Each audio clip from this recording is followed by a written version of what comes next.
Na figura, V igual a 10 volts, C1 igual a 10 microfarad e C2 igual a C3 igual a 20 microfarad. A chave S é acionada para a esquerda e permanece nessa posição até o capacitor 1 atingir o equilíbrio. Em seguida, a chave é acionada para a direita. Quando o equilíbrio é novamente atingido, qual é a carga do capacitor 1? Então, primeiro vamos analisar essa configuração antes. A chave S ela é acionada para a esquerda, então fecha aqui com essa chave e a gente tem esse circuito aqui. Isso aqui é a configuração antes, inicialmente. Então, inicialmente, a gente tem esse circuito aqui de uma malha formada por uma DDP V e por um capacitor C1. E ela vai permanecer nessa configuração até esse capacitor 1 aqui atingir um equilíbrio. Então, nesse momento, a gente vai ter uma carga Q, que eu vou chamar de Qzão. A carga associada a esse capacitor C1, uma vez que é obtido o equilíbrio. A gente pode encontrar essa carga porque a gente conhece tanto a diferença de potencial quanto a capacitância. Então, utilizando a relação Q igual a CV, a gente encontra que Q, ou seja, a carga antes, quando ainda estava nessa chave aqui, antes de passar para outra chave, vai ser igual a 10 microfarad vezes 10 volts. Isso aqui nos permite escrever Q igual a 100 microcoulomb. Ou seja, o micro é 10 a menos 6. Então, 10 a menos 6 vezes 100 dá 10 a menos 4 coulomb. E aqui a gente acha a carga total, carga antes, para essa configuração aqui. Aí o que acontece é que, em seguida, a chave ela é acionada para a direita. Então, agora ela vem para cá. E eu vou ter agora uma outra configuração de circuito, que eu vou reescrever aqui. E agora, quando a gente fecha a chave para essa posição, a carga que nós tínhamos inicialmente era a carga associada a esse capacitor, que era essa carga aqui. Então, essa carga vai ser redistribuída e nós vamos ter uma configuração final. E ele pede, quando o equilíbrio é novamente atingido, qual é a carga do capacitor 1. Então, vai ser esse capacitor aqui, então vai ter uma carga Q1. Esse outro capacitor aqui, após atingir o equilíbrio, vai ter uma carga Q2. E esse outro capacitor aqui vai ter uma carga Q3, quando o equilíbrio é atingido novamente. Só que essas três cargas, a soma dessas cargas dá a carga total. E a carga total é a carga que ele tinha antes. A carga ela não é criada, ela não é nem criada nem destruída. Ela foi só reorganizada aqui nesses capacitores. Então, a carga antes era 10 microcoulomb. Vai se reorganizar aqui. Mas a carga antes é igual à carga depois. E a carga depois é a soma dessas cargas aqui. Então, a gente vai escrever aqui, onde a configuração depois é essa aqui. E a carga que a gente tem aqui, a carga total dessa configuração, é a soma das cargas dos três capacitores associados aqui em paralelo.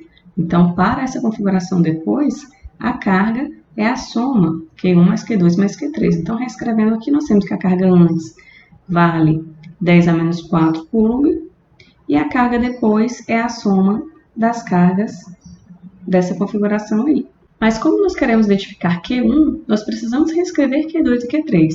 E uma forma de reescrever isso aqui é avaliando que essa configuração tem esses capacitores ligados em paralelo. Se a gente conhece as capacitâncias C1, C2 e C3, a gente pode relacionar carga, capacitância com diferença de potencial. E as diferenças de potencial aqui, a gente pode reescrever esse ponto aqui como ponto A. Então, esse ponto aqui é o ponto A e esse ponto aqui é o ponto A. Esse ponto aqui é o ponto B. A gente tem apenas uma linha ligando aqui. Então, esse ponto aqui continua sendo o ponto B e esse ponto aqui continua sendo o ponto B. E as diferenças de potencial aqui, para cada um desses trechos, é a mesma, é VAV. Então, os potenciais são iguais. Então, a relação entre Q1, Q2 e Q3 se dá exatamente em consequência dessas diferenças de potenciais serem iguais, porque o potencial AB associado ao primeiro capacitor é igual a essa diferença de potencial AB associado ao segundo capacitor,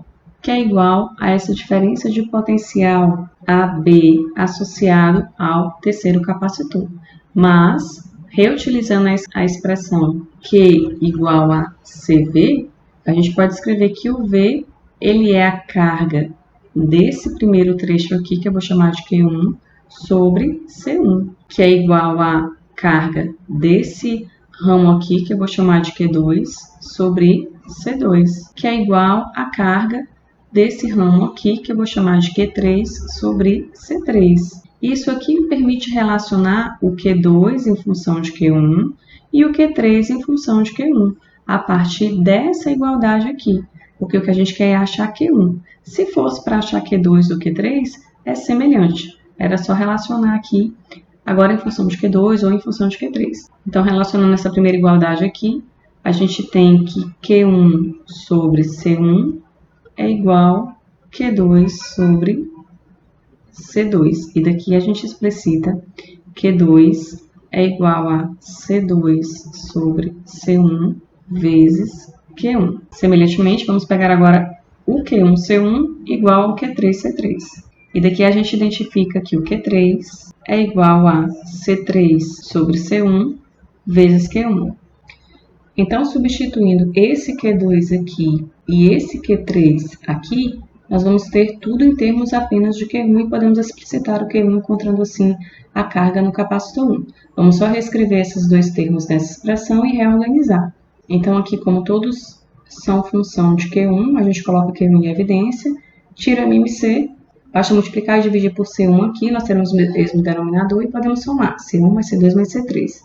E aí deixamos Q1 sozinho e substituímos os valores das capacitâncias C1, C2 e C3. Então, aqui o C1 que está dividindo passa multiplicando e essa soma aqui passa dividindo. O C1 vale 10 micro, o C2 e o C3 são iguais e valem 20 microfarad.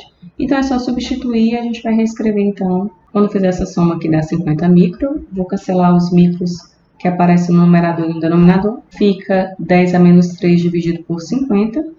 1 dividido por 50 é 0,02, vezes 10 a menos 3. A gente pode reescrever isso aqui em coulomb, isso aqui é 2 vezes 10 a menos 5 coulomb, ou podemos ainda escrever como 20 microcoulomb. Então, Q1 é igual a 20 microcoulomb. E com isso a gente identifica, então, a carga Q1, em que essa carga Q1 é a carga do capacitor 1 quando esse equilíbrio aqui é atingido.